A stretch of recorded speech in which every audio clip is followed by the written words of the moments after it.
Hi guys, my name is Amish Tripathi and I'm the director of the Nehru Center. The Nehru Center is the cultural wing of the Indian High Commission in the UK, and we've been in existence for many decades, and we organize wonderful events at this very auditorium, which is in Mayfair in central London. Sadly, as you can see, the auditorium is empty. It has been empty since we were all put into lockdown due to the coronavirus pandemic. But what we Indians believe is that the other side of a crisis is an opportunity. And what we have done at the Nehru Center is moved all our events online. So now, if you attend our online events, every single seat is a VIP seat. Like you get a front row at our events. No trouble of parking, no trouble of traveling all the way. And most practically all the programs that we would do, like literary discussions and dance performances, musical performances. We are doing them all on our online channels. You can register for our newsletter at our website, nehrucenter.org.uk. You don't need to write them down. They will be displayed at the bottom of the screen. You can also come to our Facebook page, which is a verified page, the Nehru Center. You can follow updates on all our events on Twitter as well, the Nehru Center. That's also a verified account. Or you can come to our YouTube channel. Again, the Nehru Center. We are nothing if not consistent.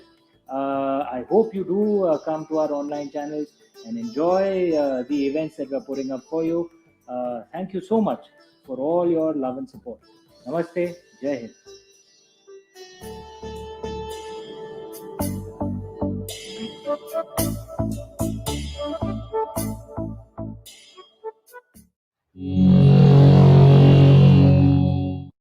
Namaste. My name is Amish Tripathi and I'm the Minister of Culture at the Indian High Commission in the UK and Director of the Nehru Centre, London. As I'm sure all of you would be aware, unless you're living under a rock, it was Yoga Day on the 21st of June. It is celebrated across the world now and has very rapidly become a global event. And one of the things that we were thinking at the Indian High Commission and at the Nehru Center is that yoga is not supposed to be celebrated just for one day. Yoga is a way of life. It should be there throughout the year. So we thought that we will extend the celebrations of Yoga Day and discussions on it and meditations and pranayam over the entire week. And we are delighted with the guest that we have brought up today on this 22nd of June. And if Swami Purnachaitanya could please be brought up on stage. Namaste, Swamiji. Namaste, Amishji. So nice to be here. Pleasure meeting you. Swamiji, if I can just do the formalities before we start our conversation, I'll read out your introduction, if you'd allow me. Please. Swami Purnachaitanya is an international faculty and director of programs for the art of living, as well as a teacher trainer with the Sri Sri School of Yoga. He is an author, speaker, and sought after teacher of yoga, meditation, and mantras who in the last 15 years has traveled extensively across Asia, Africa, and Europe, conducting a wide range of programs in over 20 countries. Swamiji, as you can guess, was born in the Netherlands to a Dutch father and an Indian mother, who played a central role in kindling in him a keen interest in the spiritual practices, cultures, and philosophies of the East. The defining moment in his life came at the age of 16 when he met Gurudev Sri Sri Ravi Shankar, the founder of the art of living, in whom he recognized his spiritual master. Swamiji, I thought we'll just have a conversation first, and then we would love for our audiences to be guided by you in pranayam and meditation. So with your permission, if I can jump straight into the first question. And the obvious Sounds wonderful. And the obvious question that comes to mind. Are you the best of the mixture of the West and the East? Well, I'm not sure if I'm qualified to answer that or to judge that, but definitely, I feel fortunate that from a very young age I had an exposure to both sides. You can say the best of both worlds, because each place, as you know, each country, each continent, even each city has its own unique flavor. It has its own things to offer to the world, and I think nowadays people become more and more aware that there are so many wonderful things available across the world, and why should we be deprived of that? So yes, I was so inspired that I thought, let me explore more, and that is how I landed up in India, as you can hear from my accent now. It's very Indian. But only in English. My Dutch is still okay. Swamiji, yoga has become increasingly popular in the West over the last few decades. Yoga Days obviously brought it up much more on the surface, but it has been popular for many decades. But at times one feels, and this is the first time I'm living in the West, in London, that at times, in some sections, it's more a superficial understanding of yoga, where it's just restricted to stretches or exercises. And how would you define yoga for those who may not know it as deeply? Because there is obviously a lot more to it. Yes. I think, Amishji, like you said, we see that all over the world, and especially even more so with Yoga Day, almost everybody knows about yoga. Now, there are very few people who really say, I have no clue what you're talking about. But then, of course, the main association that we have with yoga is the exercise. So the physical stretches, also that physical aspect that, okay, you can do yoga to become more flexible or more fit, or some are very hopeful even to lose some weight. And we see all kinds of very well, let's put it politely, interesting new ways of yoga, where people say we have beer yoga or goat yoga, but it's mainly. I heard of that in London, beer yoga. I'm like, what is that? Yeah, because we know people love beer, so then okay, let's do some exercise and then combine it. But it's interesting to see, and I've seen this over the years also, in the West especially, as well, that people started doing yoga mainly to lose weight or as a physical exercise, but then they found that they gained so much more. They started getting relief from stress, anxiety, burnout, insomnia, various health problems. I personally know people who really started it because they wanted to get more fit. They wanted to look good on the beach, so they were doing this hot yoga and different things, which is more of like an intense exercise. But then even that, when they do the asanas, they started seeing, oh yes, there are so many benefits, and then they started exploring a little more. So knowingly, unknowingly, I think everybody gets pulled towards these other aspects of yoga as well. But if we look at the ancient scriptures of yoga, one of the main foremost and prominent scriptures, it's called the Yoga Sutras. It was written by a great sage called Patanjali many centuries ago, and he, in short aphorisms, it's like formulas, or they call it sutras, he condensed and defined the science of yoga. And in those 195 sutras that are there, only 3 of them talk about the asanas. So that shows what a small aspect of yoga, the physical exercises, the stretches, actually is. And the main purport of that text, and the main, you can say, goal of that science of yoga, is how do we understand our mind, our consciousness, how it works, and how can we manage it, so that in any situation, sometimes it may be nice, sometimes it may be very challenging, how can you still maintain that inner peace, that being centered, how you can maintain your sense of enthusiasm, and how can you manage this mind, which is going all over the place. So if you see, there is such an insight into how the psyche or the mind works, or the consciousness works, that many times I feel that this is something that should be part even of basic psychology, because he gives such practical tools how to handle this mind, which we have never learned.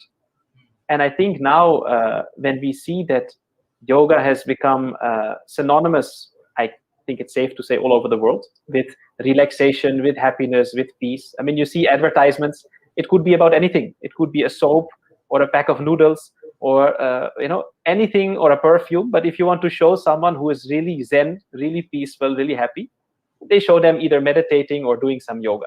You just feel relaxed looking at it. So I think this slowly people are becoming aware that yoga has so much more to offer than just the physical benefits, which of course are there and we should not deny. And I think nowadays more and more people realize that unless we learn how to manage our mind, there is no guarantee that you will be happy or peaceful. So is it then, because it's one of the if one explores a bit how yoga is spoken of in the West, and the questions are coming more from that perspective, Swamiji, because the Nehru Center is based in London, and most of our viewers are in the UK. This thing that yoga is linked to religion and spirituality, and some who are some Westerners who may be uncomfortable with religion would think, no, should we be careful? How would you answer criticism like that? I mean, there are some states in the West which ban yoga unless you don't say namaste, something like that. Which no, I've seen, like, I've traveled a lot in Africa also. So there also in some places, and people used to ask that it looks nice, I want to do, but it's not a problem, right? It's whatever, I may be a Muslim or a Christian or something else, following the local indigenous traditions. And I think it's a very positive trend to see that a lot of this, you can say, prejudice or this notion has already eroded. It's not that it's completely gone, but if we look at 10, 20, 30 years ago, there is a huge difference. A few decades back, yoga was really, in the West, from what I remember, something many people used to wonder, like, what is, and you picture some guy sitting on a bed of nails, maybe, or doing some very complicated postures, a very skinny person. And nowadays, you see people so happily doing this, like even in places like the Middle East. So a lot of it has already changed. So I think this is also part of a bigger, our evolution and a kind of maturity or I say wisdom that we are gaining as a human species. Because if you see over the last few centuries, we have started embracing things from all over the world. In the early days, people were wondering, who is this? Where they come from? What is that they're doing? But now, if you see, we have food from all over the world. Let's face it, wherever you go, you can find Chinese food, you can find Thai food, pizza, definitely, hamburgers. You'll find an Indian restaurant, maybe even Punjabi or Bengali, like so many things. So we have food from all over the world. You go into any supermarket. Then we have music from all over the world. We have movies. We have clothes, literally from all over the world.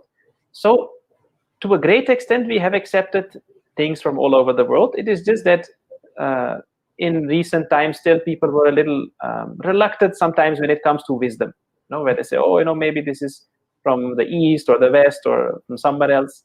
And if we look at yoga, we cannot deny that it has its roots in the ancient Indian traditions, the Vedic traditions. The scriptures of yoga are part of that heritage. So is Ayurveda, for example, the ancient science of medicine. And there are many other sciences. If we look at the mathematics, many people may not be aware, but the whole concept of the zero came from India. This was discovered so long. So the whole decimal system that we are using has come from there. In the same way, in the West, we have so many things, be it in the field of science, medicine also, music, or many other sciences, where some of the original, you can say, scientists or the people who discovered were monks. Or it was done in the monastery. So we cannot say, I don't want to use this because it was discovered by someone who was a Christian, Or the same way, we don't say that, if I take some Ayurvedic medicine, it's going to make me a Hindu. Or if I use this type of incense, it will make me a Buddhist. That is, of course, you say that is ridiculous. Yeah. But in the same way, if we look at the science of yoga, it doesn't tell anybody what to believe or what to do. Rather, it gives you practical tools. You say, okay, this is how you can manage your body in a way that it is more healthy. This is how you can manage your mind. In the same way, some people say, but I have difficulty saying Om, for example. Of course, you don't have to say Om. But let's be honest, even if you stay home, nothing will happen. You may feel nice and peaceful. The same way I go to a Buddhist monastery, I love it. When I travel, when I was in near the Tibet border, China border, in Bhutan, these kind of places, such beautiful to see these ceremonies. And then when I was in France, you visit the big cathedrals. It's wonderful. When I was in Rome. So personally, I like to enjoy wherever I go. I love to see the local culture, the local traditions. And I think nowadays, most people are more or less, they are aware now that, okay, if you stretch a little, it's not going to change your belief, your faith. If you believe in something, your faith will not be that shaky. That if you do something that's good for your knees or for your lungs or for your peace of mind, that will not affect you in such a way. So I think this is a beautiful thing to see, that over the world now people become more and more open also to welcome wisdom. If there is something beautiful, something beneficial, it is wisdom to accept it. True. And I think there India has been a real role model, because also when I was studying about the Indian traditions, you see that in the most ancient scriptures itself, there is a prayer where they say, let us welcome wisdom from all directions. In the Vedas, this is there. So they already knew. They said, one person can only know so much. If you say, I want to study medicine, but I don't want to rely on someone else, if you have to reinvent or discover this whole materia medica, you cannot do it in one lifetime. It will be ignorance. So somewhere we have to say, okay, other people have contributed, let me use this. Absolutely. What lovely, simple wisdom. But Swamiji, if there are very few today, but say if there's a skeptic who comes and asks you, look, yoga is just something that become fashionable now, right? And I don't really believe in it. What are the benefits of yoga? So it's difficult to believe that it would be required now. But if you had to make a sales pitch for yoga, that this is how it's good for you, to a skeptic, why should he or she do it? The first thing I would say, that don't trust my word, you find out for yourself, because it's experiential. Yoga, it's not a philosophy or something you have to believe in. It is exercises. It is like someone saying, I don't believe that going to the gym will build my muscle or make me more flexible. I can give you all the logical explanations, but if you come and do it once, you will be much more convinced, because you will have your own experience. So that is why, first thing I would say, that if someone is really skeptic, okay, don't trust my word also. You come and experience for yourself, because this is what we see. We have billions of people now, not even just millions, but so many people across the world doing yoga. There must be something that they're getting. Otherwise, you don't even have old people who still happily practice every day. But otherwise, I would say that when we look at the asanas, the physical exercises, there is so much of research available. You just have to Google it. When we talk about the pranayamas, the breathing techniques, the breath work, there is tremendous research available. And especially during these COVID times, we have seen where doctors have started recommending certain breathing practices to people to improve their lung capacity, strengthen their respiratory system. Meditation and mindfulness has seen such a boost in proper research that has been done on the benefits. So if someone is really skeptical, I would say, yes, trust the research. Harvard, Yale, Stanford University has published beautiful research papers on many of the benefits. But if you're too skeptical, then just come and experience, because nobody can fool yourself. So if you sit there and you feel that, yes, my body feels more comfortable or my mind is more peaceful, then nobody has to explain you anything. True. And so then take us through your experience. What pulled you into yoga from a young age? And we know the impact of your mother and yeah, so I'll be very honest. If we talk again about yoga as the asanas, the stretches, I wasn't too young because that started only later. But I was introduced to the you can say meditation aspect at a very young age, because my parents, when they were in university in the Netherlands, both were studying psychology. One of their friends came across an interesting meditation program, and they did that course, and they started to meditate regularly, and they benefited from it. They really liked it. So I remember when me and my younger brother were very small, sometimes at home also they used to meditate. And as a child, you see that, you wonder about it, and then sometimes they used to tell us, okay, you also sit with your eyes closed, and then you sit still. try not to think of anything. So it was very playful, no? Like a game. Okay, let me see how long I can do it. But then because you have that kind of exposure, and then my mom had like a small Buddha statue in her room that she had gotten when she was in India. So you get that little interest, curiosity is there.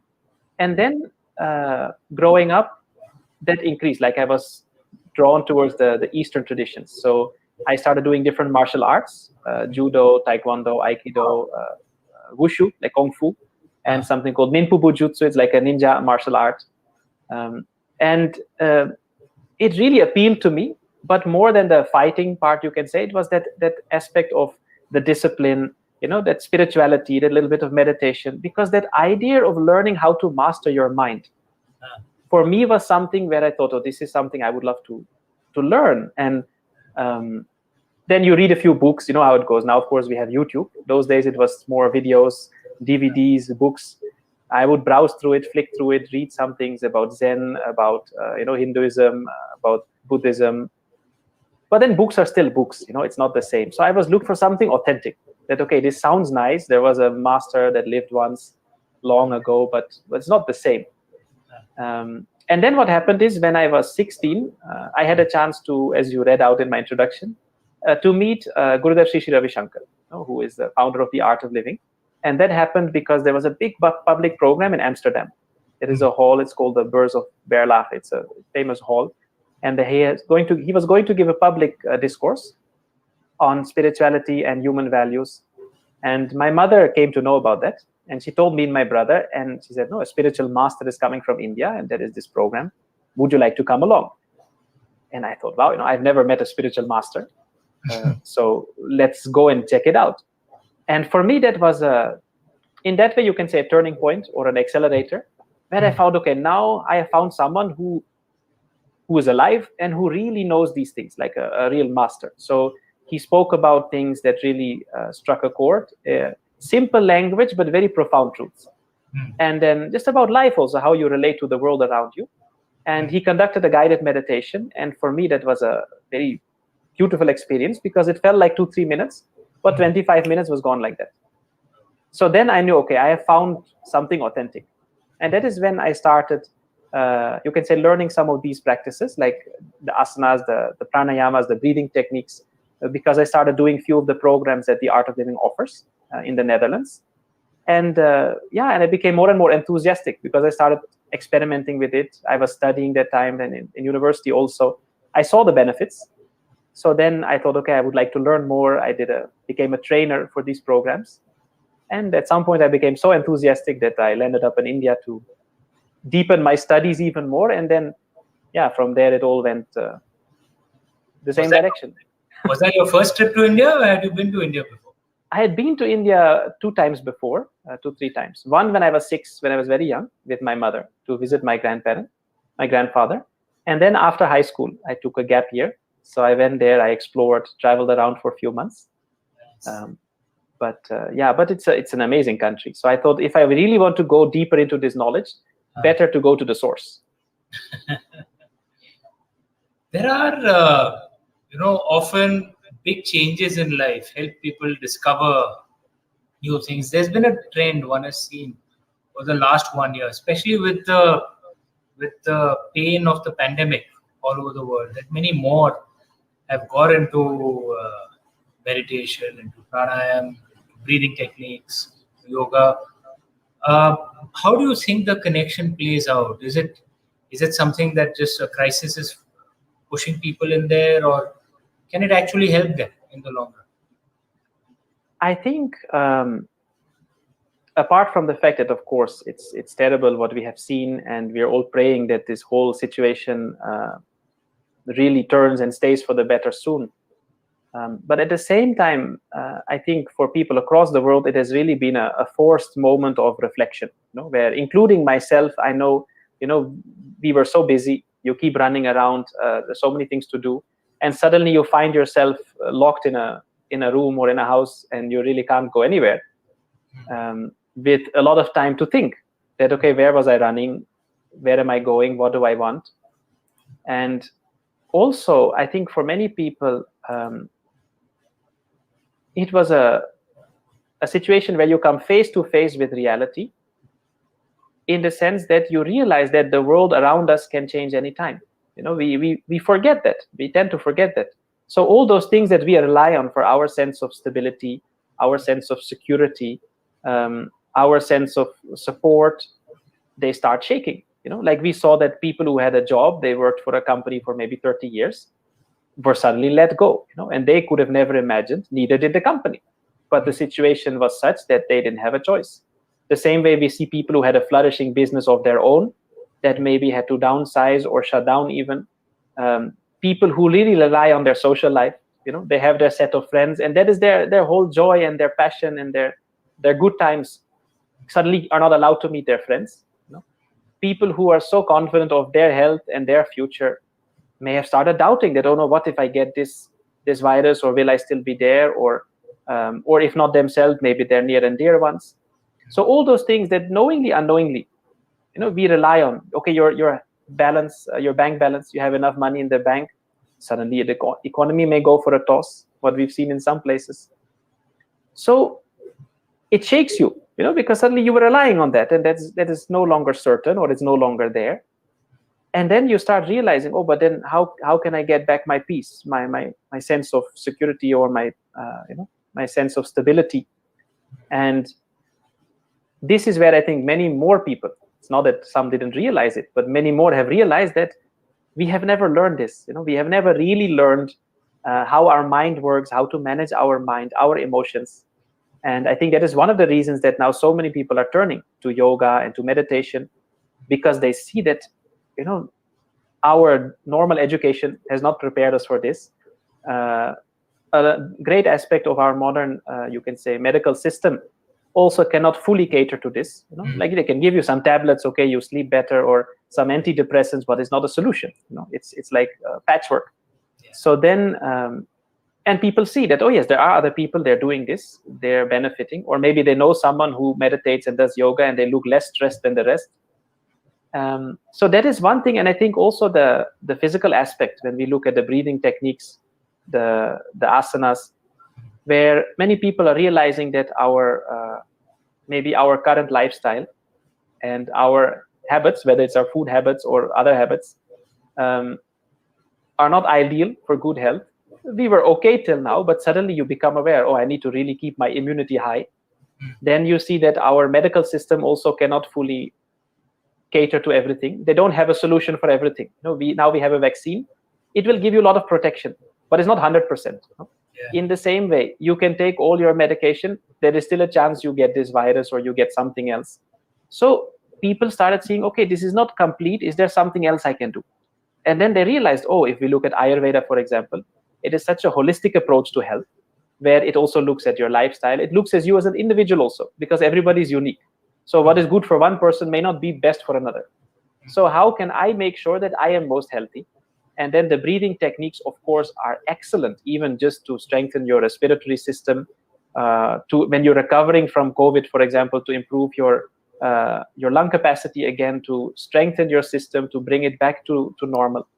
And I think that way it is a very positive development, because that means people themselves are becoming more aware that I need to look at my life and my health holistically. Just one thing is not enough.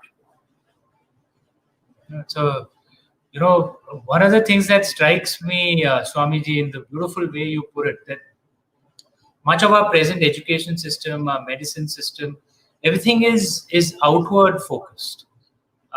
There's very little that is inner focus. One is not denying the importance of the outside world, but the true strength comes when we are aligned and in balance internally. And which brings me to this wonderful book that you are launching. We're going to do the international launch of that book, Looking Inward. Can't be something more apt and perhaps needed at a time like this. Before you tell us what the book is about, if we can just we can't have the pleasure of ripping the wrapping paper and showing the book. Unfortunately, it's all online right now, but we have a nice video put up for you for an online launch of your book. This book is published by Penguin. It is available everywhere. Looking Inward by Swami Purnachaitanya ji. Do check out this launch.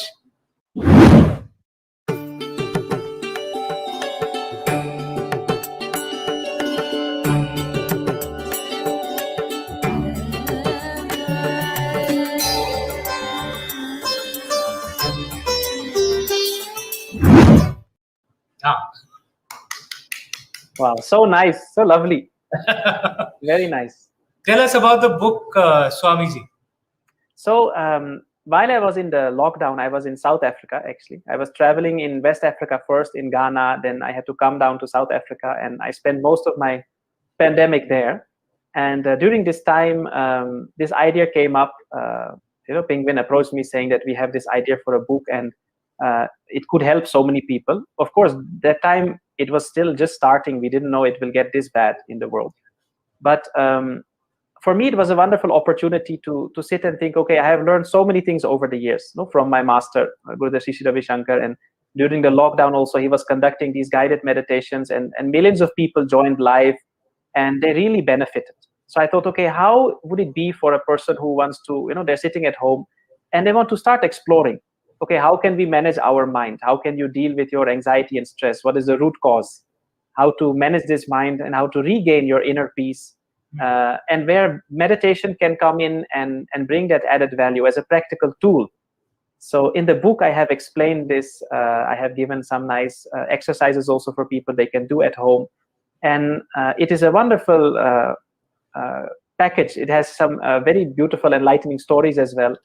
Some principles of wisdom that you can apply in your day-to-day life. And then it gives people that you can say that hands up, or just that first step into exploring this vast ocean of knowledge in a very practical way. So it is very accessible. At the same time, for people who are already practicing meditation, they will find many useful tips to maybe deepen their practice, or be more committed in their practice, or maybe to understand their mind a little more and explore a little further. No, thank you, Swamiji, for that wonderful answer. And those of you who are interested, do check this book out, Looking Inward, out by Penguin. It is available. Most of the bookstores aren't open in India, but it is available on Amazon, Flipkart, everywhere. And whichever bookstores are open, do check it out. Swamiji, you've spoken of some techniques in the book as well, in Looking Inwards, on what we can do to reduce our internal stress. And this is it is true in the West, it's true in India. The mental health issues that people are facing because of this the pandemic. And as you said rightly, I think at the beginning people thought it would just be a few months. It's looking like it's going to carry on perhaps even into 2022, God knows. So we need to find ways to manage our stress. Can you take us through some techniques which would be useful? Yes. So I think there is one technique that I really want to teach people, which is easy to do. It's very safe. Anybody sitting at home or wherever they may be sitting, because I know in the UK now you can move around. They may be in a park or some other nice place. This is a technique that is very beneficial. One, to relax, to settle the mind. So when you are stressed, or when you're anxious, when you feel nervous, also when the mind is just very active. Sometimes you have a busy day, so many thoughts. So this is perfect to relax the mind. It has a very soothing effect on our nervous system also. So it is excellent for people also who struggle with problems like high blood pressure, or migraines, sometimes headaches, things like that. And it is an excellent technique that you can do also right before sleeping. So if some people sometimes have difficulty sleeping, especially now, there may be some anxiety or some other type of stress. It's not that before also we were not stressed. So I've had people who started doing this, who have insomnia, and they greatly benefited. They said, oh, I'm sleeping so much better just by doing this every day. So I would like to teach this. And there is one more benefit, which is recently they found that it's also very beneficial to improve the circulation in the body, the blood circulation, and to strengthen the respiratory and the pulmonary organs. So it's very good for the lungs, the heart. So even if people say they're still recovering from COVID, or from something else that may have affected, or just to strengthen it more, this is a very nice technique. So it is like a whole bouquet of benefits. So what we will do is, I will demonstrate it first, and then we can do it together. It's called Brahmari Pranayama. And the word Brahmar in Sanskrit means the honey bee. So a bee makes this humming sound. And as yourself, you have written such beautiful books also about the ancient times in India and the Indian subcontinent. And for those of us who have read a little bit of the Puranas, the ancient stories, and itihasas like the Mahabharata, Ramayana, when they talk about a very nice setting outside, like it may be a romantic scene or some other idyllic scene, you will hear that the flowers were blooming, and they even mentioned the flowers, and it smelled very nice, and there is this cool spring breeze which may be blowing. And then usually they also mention there are some bees. Yeah. And for some people, in our life, you think, but why the bees? It's very some people may be scared of the bees also. What if they sting you? But why they mentioned it? Because they knew that the sound of bees have a very relaxing effect. This humming sound has a very soothing effect on our nervous system. So this pranayama, this breathing technique, uses that principle. And what we will do is we will make a humming sound like, and it has to be a little loud. And then to make it even more interesting, we will take our index fingers and you can place it on the ears. So there is this like a small flap, a cartilage. So if you press it, it closes your ears. So we don't stick the finger inside the hole. Just that small flap. Okay. That small flap that is there. If you press it, it will close. So what we'll do is we'll make this humming sound, and at the same time you can gently press the ears so that it opens and closes. Let me become a little more comfortable. Okay. All right. So what we'll do is we'll place the index fingers on the ears, and then gently we press it in and out so that it opens and closes the ears, along with this humming sound. So when we do this together, I'll demonstrate it once. Like this. So it doesn't have to be super fast also. But when we do this, inside it will sound like wow, wow, wow. This kind of sound will come. And this is very, very relaxing. Okay. So what I would like to do is, we will do this 5 times, where we take a deep breath in, and then be slowly making the humming sound breathe out while opening and closing the ears. And then what we will do is, we will keep our eyes closed, because when your eyes are open, the mind still goes all over the place. So with the eyes closed, 5 times we take a deep breath in, we make this humming sound while gently opening and closing the ears. And then after that, I would like to invite everyone to keep their eyes closed a little longer. I would also like to guide you through a short guided meditation, just to have some experience of these beautiful practices, and your mind will be even more relaxed. How does that sound? Is that a good idea? Perfect. Sounds perfect. Lovely. And So I'm let sure us try this. for all our viewers when I say sounds perfect.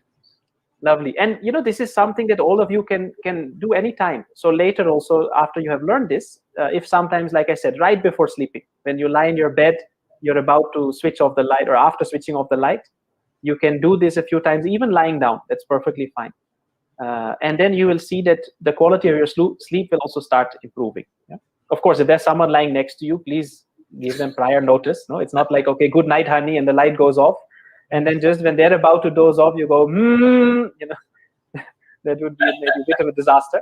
But, and like I said, even during the day, if sometimes you feel a little stressed or anxious, or you have a very busy day, you just finished a meeting, if you have a quiet place, you can sit a few minutes, you can do this. It's wonderful. So let us try this together. We'll place our index fingers on the ears, and you may close your eyes. And then 5 times we will take a deep breath in, and while breathing out through the nose, we'll make this humming sound while gently opening and closing the ears. Let us take a deep breath in.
And then keeping your eyes closed, you may relax your hands.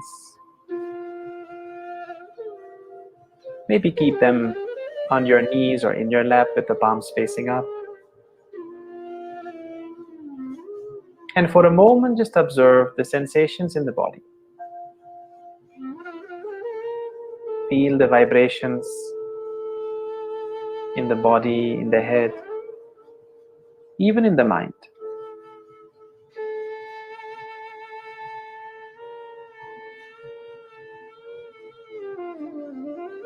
There may be some tingling sensations in your palms.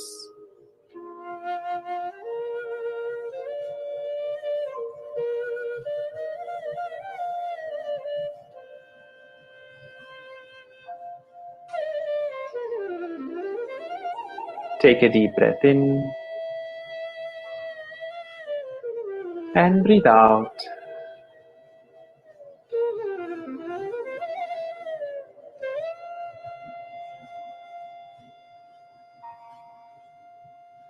Once more, breathe in and slowly breathe out.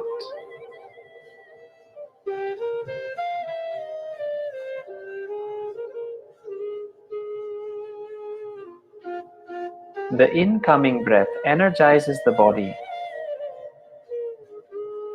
and the outgoing breath relaxes the body. Become aware of this phenomenon that is happening all the time.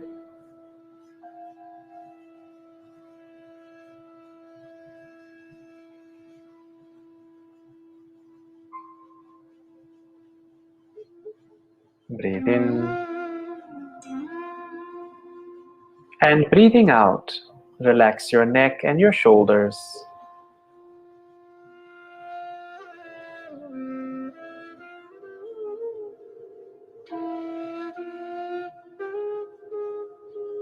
Relax your face.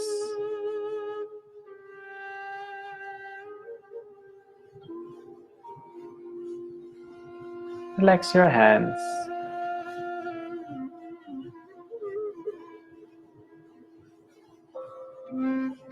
Once more, breathe in. And breathing out, relax the whole body.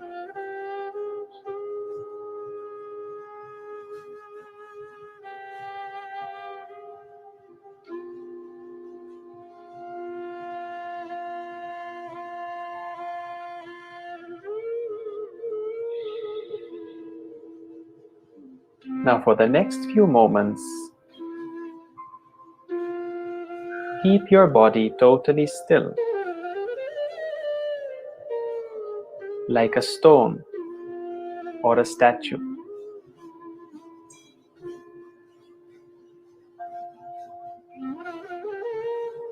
Like the Buddha statue, immobile.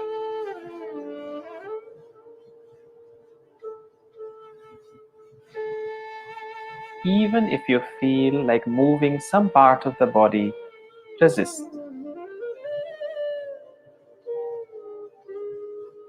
Just bear with it for some time.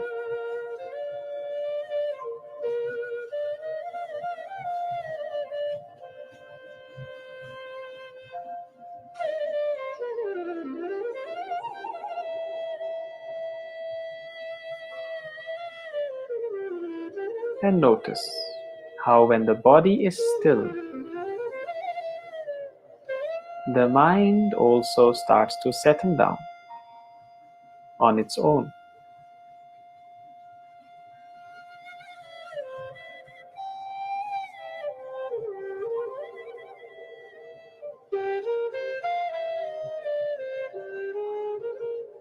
Right this moment, you are totally still.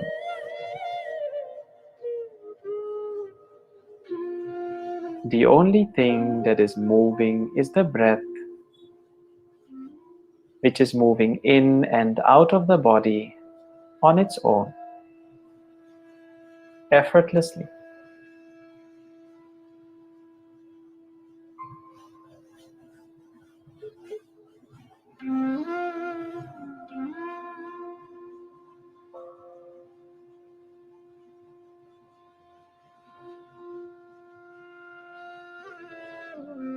as the body is still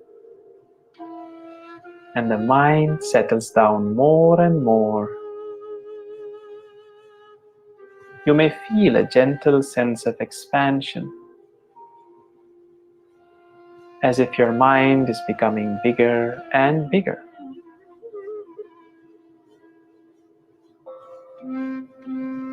Filling the whole room that you are sitting in.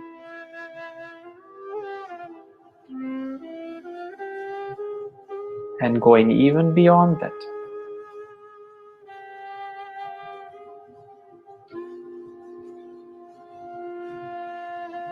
Expanding in all directions.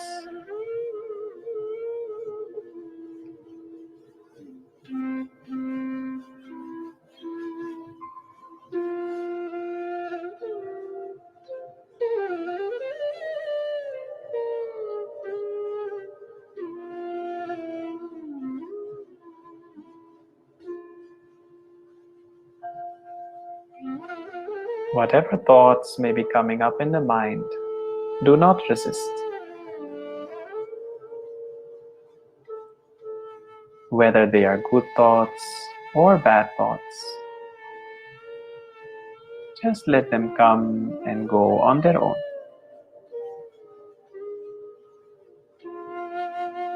They leave you untouched.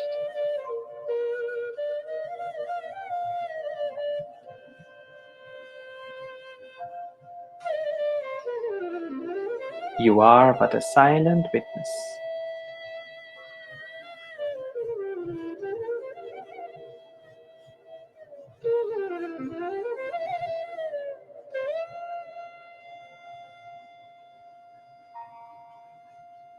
Right this moment, there is nothing to do and nothing to know.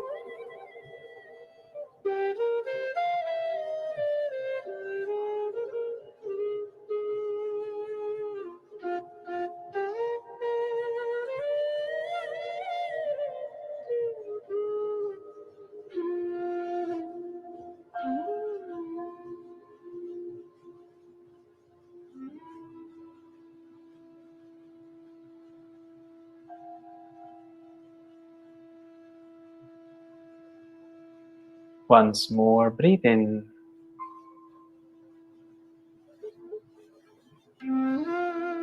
And breathe out.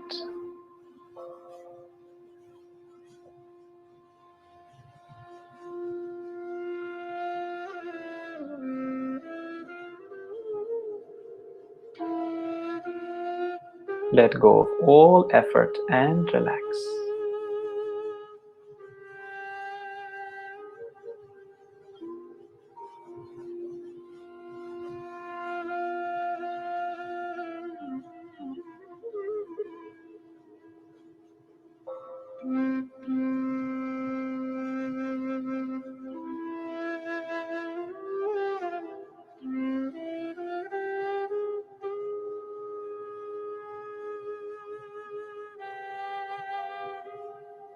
Once more, breathe in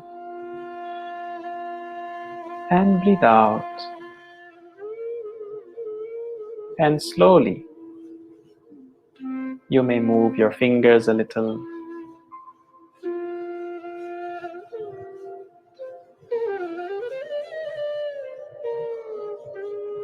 Once more, let us take a deep breath in and slowly breathe out.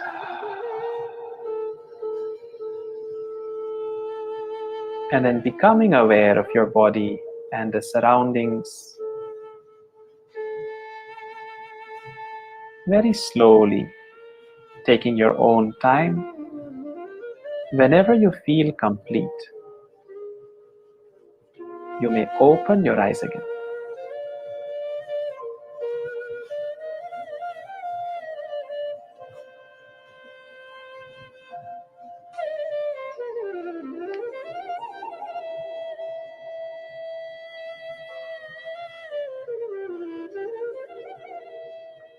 How was it? It was good. I hope everyone enjoyed. I certainly did, and I hope the viewers did. I'm like completely relaxed. Yeah. So And nice. I'm going to do that before sleeping, certainly, because it felt very nice when I did it. Hmm. And I don't know if I was doing it right, Swamiji, when doing that. So you're supposed to keep pulsing this like at this pace, right? Yeah, just gently taking it in and out. So inside it sounds like wow, wow, wow. Because I love reading, Hmm. and I tend to read, largely Indian books. Okay. And in the UK, since I'm out here, I don't get physical copies. In India, I used to read physical copies. Yeah. Usually, I go to bed sleeping, but now I read on the pad. I've Yeah. got a Kindle app out there, and that blue light, right? So I've put the blue light filter, everything. But I noticed that that kind of. I used to sleep very soundly, but now Hmm. since I'm reading on the pad, the sleep gets disturbed a bit. So I'm Yeah. going to do this. Yeah. Screens right before sleeping, it's not good. It's difficult to avoid. I mean, Yeah. I have it myself. This habit that before you switch off the phone or you check once, if there's nothing urgent. But then sometimes there is, and before you know it, you're back, on your email or messenger. But but like we saw, in just a matter of a few minutes, it can make a huge difference. And this is also something that inspires me so much to share this with people, because many times it may happen that you don't feel good. Something happens, we can't avoid it. Something has gone wrong or something unpleasant has happened. But then normally what we do is we try to get rid of it, take your mind off things. So that can be anything from watching a movie, going for a walk, calling your friends, or it could be going to the pub, or anything. But these are not sure shot remedies. Sometimes you do that, you feel better. Sometimes you don't. You may be watching a movie, listening to music, but you still feel miserable, or you still feel stressed.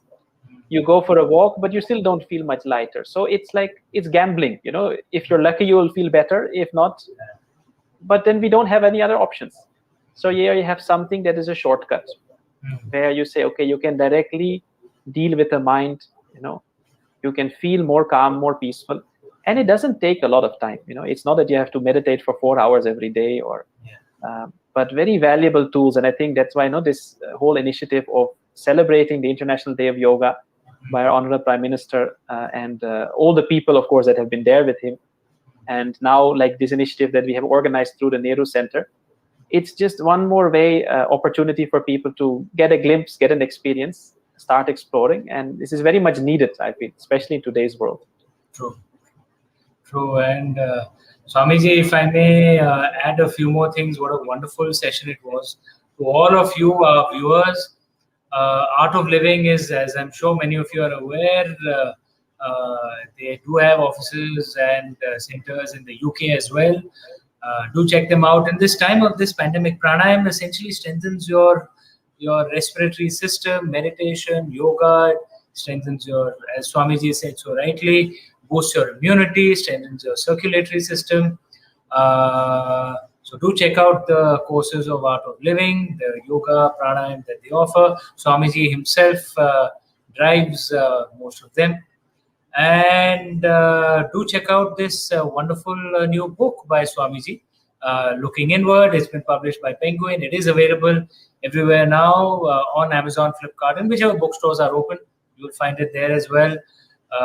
Wonderful book. And Swami Purnachaitanya ji, what an honor to have you on the Nehru Center platform on this wonderful occasion of Yoga Day, which we are celebrating through the entire week. We are calling it the Yoga Week. And thank you so much for your wisdom, your kindness, and your very obvious warmth and gentleness. And I'm sure all our viewers benefited from this. Thank you so much, Swami. Thank you so much, Amishji, for your kind words and this wonderful initiative. And I wish everyone a wonderful International Yoga Week. And may you be healthy. May all you and your near and dear ones be safe. And lots of love and blessings from my side. And I look forward to hopefully meeting soon again in person as well. Namaste. Namaste.